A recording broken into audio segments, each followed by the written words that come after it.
realidade virtual é uma nova forma de interação entre o usuário e o computador. E vieram os jogos que imitam a vida. O treinamento para o exercício de profissões de risco, como motorista de caminhão e condutor de trem para o transporte de minério.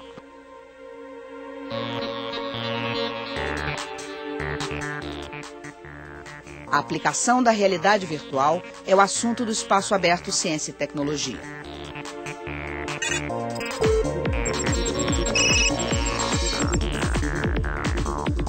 As principais universidades brasileiras têm departamentos específicos para desenvolver estudos nessa área. No Rio de Janeiro, conversamos com o professor de Engenharia da Computação, Gerson. Como é que se faz os programas de realidade virtual? Em geral, são cenários ou elementos produzidos por computador em tempo real. Não são coisas pré-gravadas. A pessoa interage, então ela modifica o processo. A todo o ambiente ou toda simulação de realidade virtual está associado a um fenômeno. Esse fenômeno pode ser um fenômeno real ou irreal. Por exemplo, a gente pode estar simulando o ambiente de gravidade como a nossa, como uma gravidade de Marte, uma gravidade no Sol, né? Então, algum fenômeno, uma simulação está associada a isso e o usuário interage em tempo real, não é um filme. O usuário entra no programa da realidade virtual e interage com ele ao invés de olhar do lado de fora. E pode usar o seu conhecimento intuitivo do mundo físico para manipular o virtual. Essa é uma característica do processo de imersão. Só que a imersão ela tem dois aspectos, tá? A gente comenta que, por exemplo, a imersão física, que é aquela onde a gente tem os sentidos envolvidos.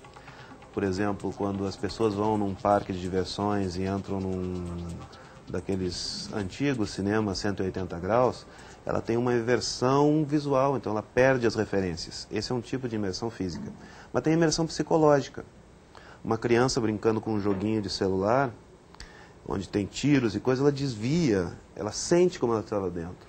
Então, a imersão psicológica, ela tem a ver com como o conteúdo é preparado e como ele é transmitido, como a pessoa percebe o conteúdo, e não o aparato ou a composição visual que aquilo está. Então, a imersão é importante para a pessoa se sentir participante e envolvida. Ela realmente sentir que aquilo está reagindo com ela. Were you listening to me, Neo? Or were you looking at the woman in the red dress? I was... Look again. Freeze it.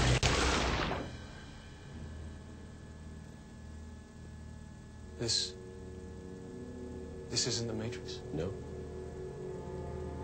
It's another training program designed to teach you one thing.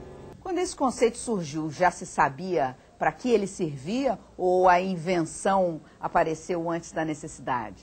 É uma coisa engraçada. O nome realidade virtual não foi dado, foi criado já depois de alguns anos que já essa tecnologia já circulava.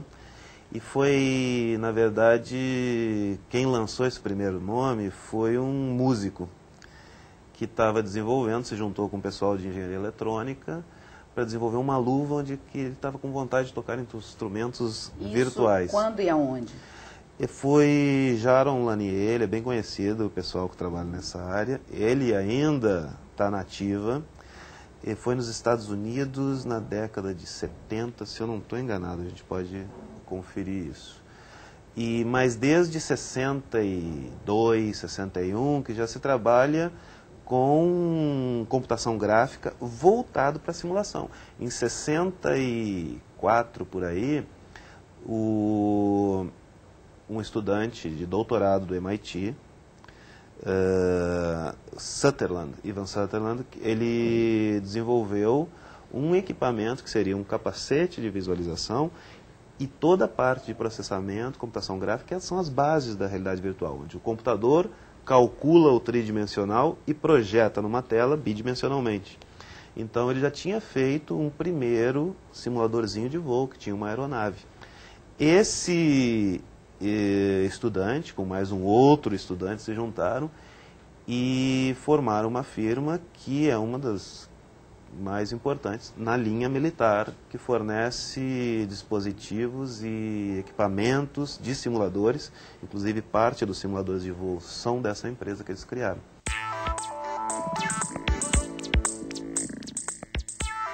O engenheiro explica que a informática trabalha com o desenvolvimento desses sistemas e utiliza princípios do funcionamento do nosso organismo. Quando a gente olha para uma imagem no computador ou numa revista, ela é bidimensional. Tá? A gente vê uma imagem bidimensional, mas percebe uma imagem tridimensional. Então, quem cria a imagem tridimensional é o nosso cérebro, usando alguns elementos que estão naquela imagem, né? Se eu olho para a tela do computador e vejo um corredor, vejo carros, percebo móveis, um mais na frente que o outro, não está mais na frente. É uma figura plana. O nosso cérebro percebe isso.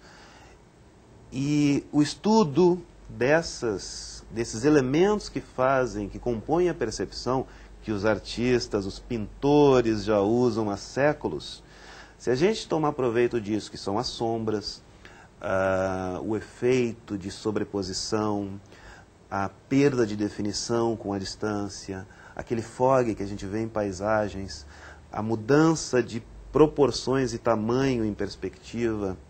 Se a gente começar a tirar proveito disso, a gente começa a trabalhar melhor o conteúdo e aí a gente leva esse conteúdo para a imersão. Principalmente hoje, sistemas de realidade virtual deixaram de ser coisas de outro mundo. Os computadores, eles cada vez têm um poder de processamento mais e mais rápido, eles são mais poderosos e conseguem processar e executar funções que antes só se conseguiam em computadores de grande porte. Então, essas simulações que antes eram impossíveis de se fazer em qualquer lugar, hoje já começam a ser feitas em casa. Tá? Os computadores caseiros têm capacidade de resolver certos problemas. Mas onde se chega aí? Está aumentando a possibilidade de uso, as possibilidades. Porque o grande limitante do uso da realidade virtual era basicamente o custo. Que setores usam isso em escala? Porque as pessoas não são treinadas em suas casas. Disparadamente, o que mais usa é o pessoal militar. Mais do que a aviação. Só que não são coisas em grande escala, são simulações mais sofisticadas e simuladores mais caros. Principalmente nos Estados Unidos, que investe muito dinheiro nisso. Muitos dos avanços que são conseguidos na área de computação e simulação depois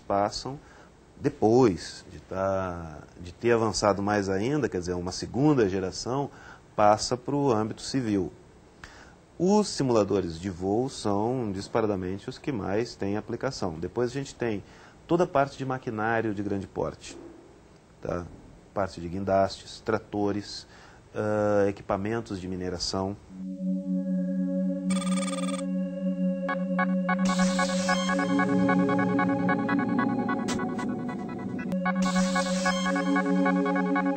Take off. Okay. Tá por cima, né?